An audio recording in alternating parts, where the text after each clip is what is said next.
স্বাস্থ্য দপ্তরে কর্মরত ক্যাজুয়াল কর্মীরা দীর্ঘদিন ধরে নিয়মিতকরণের দাবিতে আন্দোলন করে আসছে। স্বাস্থ্য দপ্তরের অধিকর্তা থেকে শুরু করে রাজ্য সরকারের কাছে দীর্ঘদিন ধরেই আবেদন জানিয়ে আসছে তারা। ইতিমধ্যেই তারা তাদের চাকরিতে 10 বছর পূর্ণ করেছে।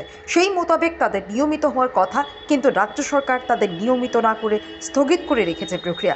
ফলে তারা বাধ্য হয়ে হাইকোর্টে একটি মামলা দায়ের করেন, যার মূল্যে মহামান্য হাইকোর্ট গত মাসের 13ই মে একটি রায় দেয় যে যদি নিয়মিত না করা হয় তাহলে যেন সমকাজে সমবেতন দেওয়া হয়। সে ব্যাপারে আজ স্বাস্থ্য দপ্তরের অধিকর্তার নিকট রায়ের কপি নিয়ে ডেপুটেশন প্রদান করে ক্যাজুয়াল কর্মীরা।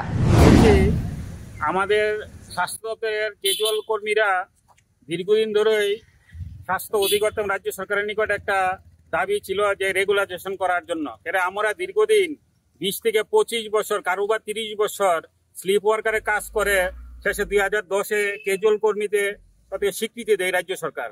এই মূল্যে আমার 10 বছর কমপ্লিট হওয়ার পরে রেগুলার হওয়ার কথা ছিল, কিন্তু বর্তমান রাজ্য সরকার এটা বর্তমানে ক্যাপ্টেন হোল্ড মানে স্থগিত করে রেখেছেন, যার জন্য আমরা দীর্ঘদিন এই বিষয়ে আলাপ আলোচনা করেছি প্রশাসনের সঙ্গে, কিন্তু কোনো আমরা সুউত্তর পাইনি।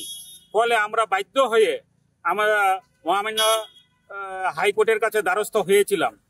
তো গত মাসের 13 তারিখ আমাদের মহামান্য হাইকোর্ট থেকে একটা রায় বের হয়েছে যে অন্তত অনিয়মিত কর্মচারীরা রেগুলার না হোক, অন্তত তাদেরকে সমকাজে সমবেতন দেওয়ার ব্যবস্থা করতে হবে। তা যে এই রায় কপি নিয়ে আজকে আমরা স্বাস্থ্য দপ্তরের নিকট এসেছি।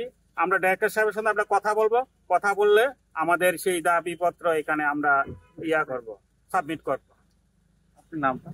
আমার নাম রতন দেবনাথ।